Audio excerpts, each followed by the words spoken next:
Olá. Alguém já parou para pensar como é que o TCU, o Tribunal de Contas da União, decide se as contas públicas estão certinhas ou não? Hoje a gente vai dar uma olhada nos artigos 10 a 16 da Lei Orgânica do TCU, para entender justamente isso. Vamos ver os tipos de decisão, preliminar, definitiva, terminativa, e como é que uma irregularidade, às vezes pequena, num relatório, pode acabar virando multa, cobrança de débito e até parar lá no Ministério Público? Exato. E esse processo todo, ele é fundamental para a missão do TCU, né? Que é fiscalizar quem usa o dinheiro público federal. É um controle, assim, essencial para garantir que o dinheiro seja bem usado e, bom, que os gestores respondam se errarem. Ok, então vamos começar pelo básico. Nem sempre o processo acaba com o julgamento final, tipo culpado ou inocente, digamos assim, né? O artigo 10 fala de 3 tipos de decisão. Quais são eles? Nona é a decisão preliminar.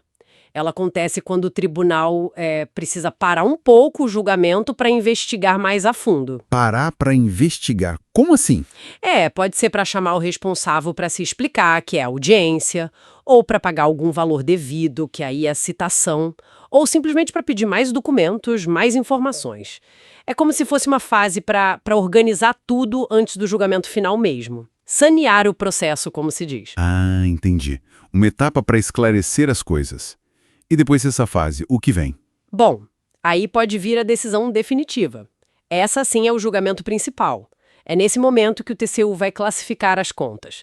Vai dizer se estão regulares, ou seja, tudo certo. Tudo nos conformes. Exato. Ou regulares com ressalva, que é quando tem alguma falha pequena, mais formal, mas que não causou prejuízo, sabe?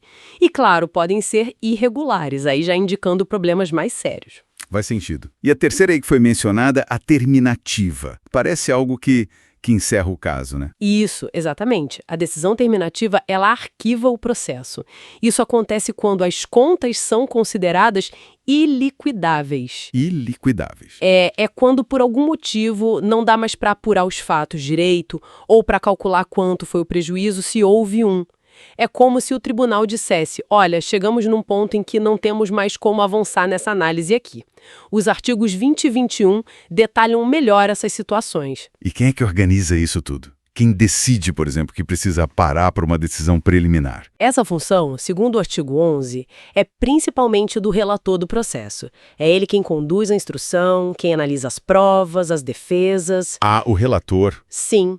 Se ele achar que precisa de mais esclarecimentos, ele determina essa pausa, essa diligência, ou a citação, ou a audiência. Só depois que ele considera tudo esclarecido é que o caso vai para o colegiado, o plenário ou a Câmara para ter a decisão definitiva, o julgamento de mérito. Entendi. E tem um detalhe importante no artigo 13. Para dar transparência, o relator pode mandar publicar essas decisões preliminares no Diário Oficial da União.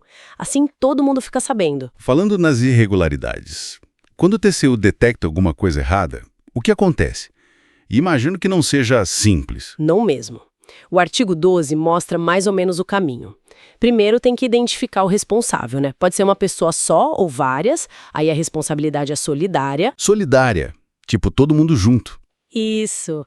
Se teve prejuízo financeiro, o que a gente chama de débito, o responsável é citado.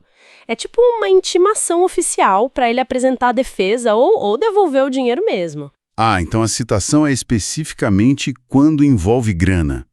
E se for outro tipo de erro, sem débito. Exato. Se for uma falha de procedimento, algo inadequado, mas que não gerou um prejuízo financeiro direto, aí o responsável é chamado para uma audiência.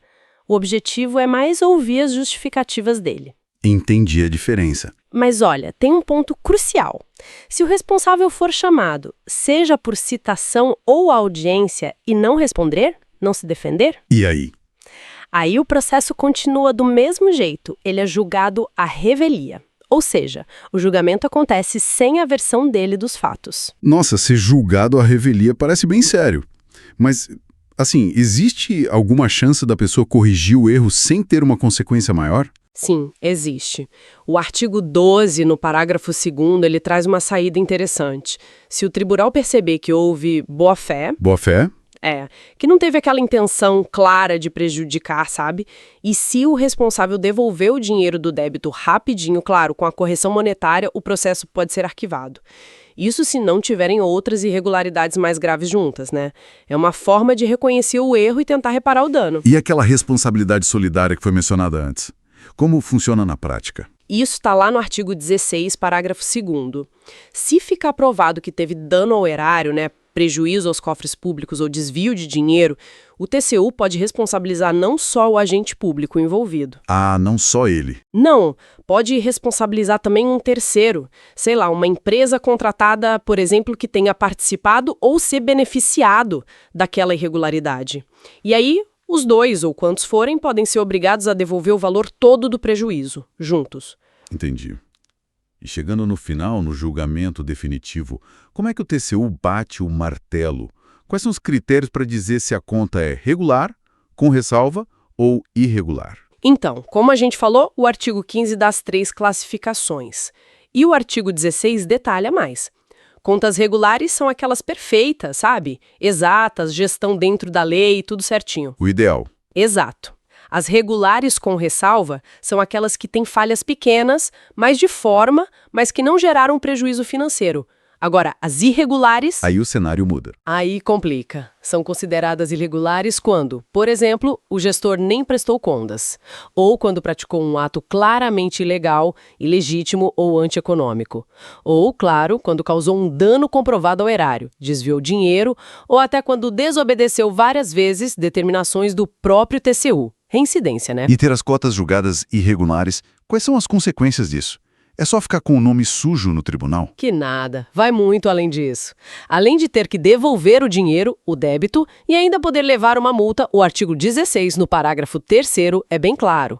O TCU tem que mandar uma cópia completa do processo direto para o Ministério Público da União. Para o MP da União. Para quê? Para que o MP analise e, se for o caso, entre com ações na justiça, ações civis para cobrar o prejuízo, de outras formas, e até ações criminais, dependendo da gravidade do que foi feito.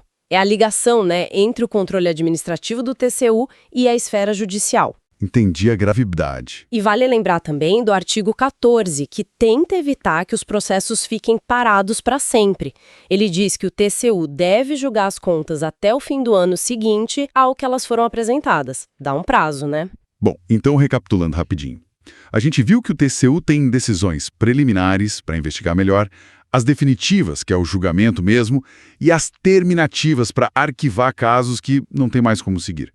Aprendemos também sobre a citação, que é quando tem débito, e a audiência, quando não tem, mas tem outra falha. E vimos como as contas irregulares podem gerar consequências bem sérias, chegando até a processos na justiça via Ministério Público. Fica talvez uma reflexão, né? Com toda essa estrutura, com o peso dessas decisões do TCU no julgamento das contas. Como será que isso impacta a confiança que as pessoas têm na gestão pública, na forma como o dinheiro dos impostos é usado? Fechamos então o 4º episódio da nossa série sobre a Lei Orgânica do TCU. Agora se entende melhor como o tribunal classifica as contas, responsabiliza os gestores e busca proteger o dinheiro público, o erário.